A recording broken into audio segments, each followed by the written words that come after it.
Who is Myon Burrell? So Myon Burrell is a complex individual, very complex, but Myon Burrell is you, like he's the people.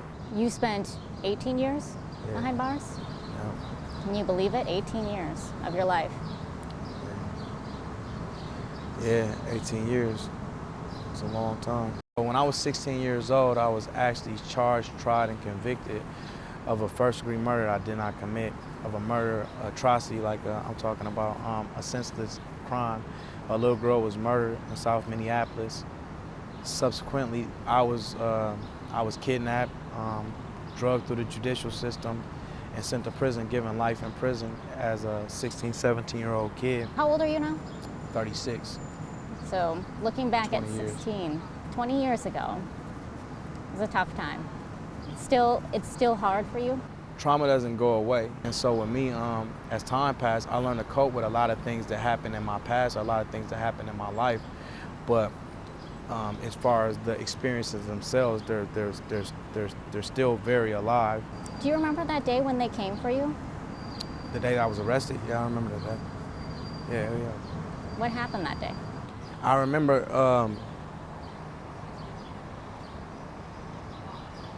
just everything moving real fast, like everything just like my morning started like a regular day, you know what I mean? I was with a friend or whatever, and I remember going into a convenience store and coming out and it just being like unmarked police and squad cars all over the place, and all the way from you being put into a car, you being put in shackles and put into a squad car, that helplessness, and then being taken into a room and pressed and questioned about things that you don't know anything about, or like having a person take a picture of you when you're in your worst state, you know what I mean? Like go and take a mugshot picture of you after you done been through all of this, you know what I mean, all of this crap, and being stripped down of all your material possessions, like having all your clothes taken away from you, stripped down, put in a book in, and you being taken through this process, and then all of a sudden you're just in a cell by yourself with your thoughts.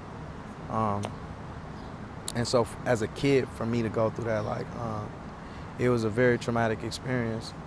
But I remember that day like it was yesterday, for sure. Were you thinking, how could this possibly be? Like, well, yeah, I thought that the entire time I was in prison. Like, every day I woke up and I asked myself, how was I in prison for a crime that I didn't commit?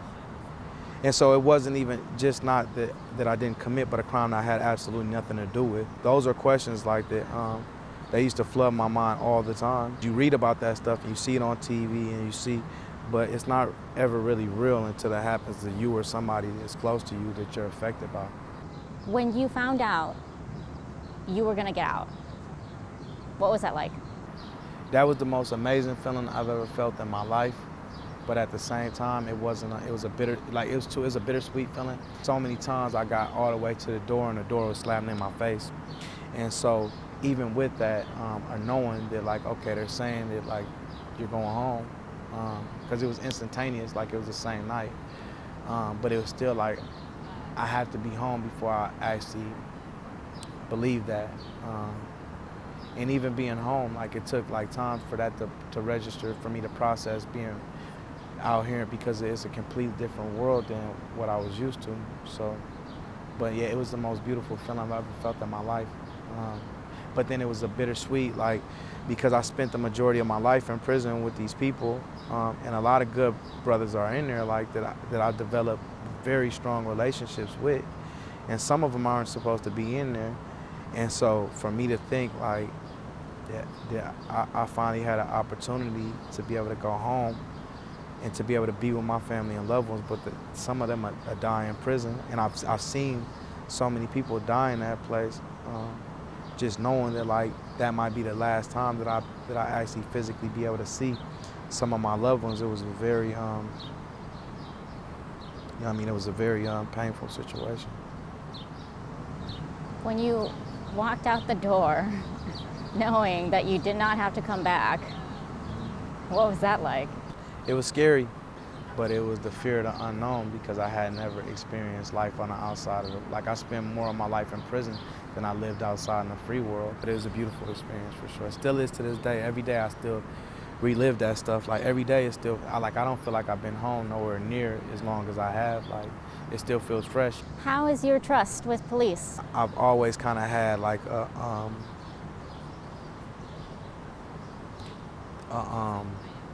a mistrust for them, or like maybe a fear, because every time I seen them in my community, it was that they were coming to take something. Like I've never seen police bring anything into my community was beneficial to my people.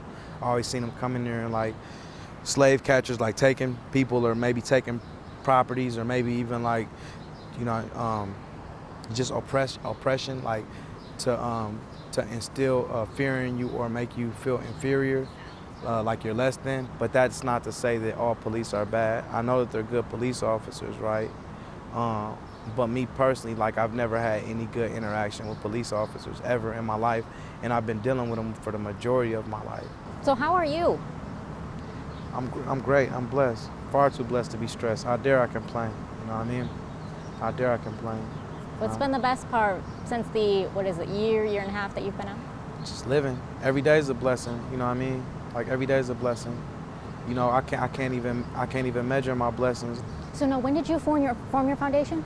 It's less than 6 months after my release. Maybe like I've been like it's just an evolution of, you know what I mean? But like yeah, Myon Speaks maybe like a year and a half ago, maybe about a year ago, just to have ownership of anything that's yours, but specifically to be able to go out there and be boots on the ground and represent people.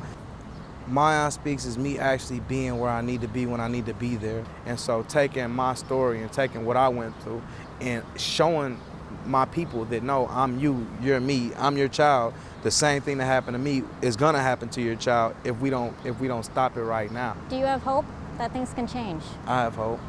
I have hope. I have faith. I have strong faith that things are gonna change. Myon Burrell is not an individual. It's a whole bunch of Myon Burrells that are still in there right now. And they need help. They need people that's out here fighting for them. They need even the acknowledgement of their oppression. I appreciate you sharing your story with me. I appreciate you listening. I do.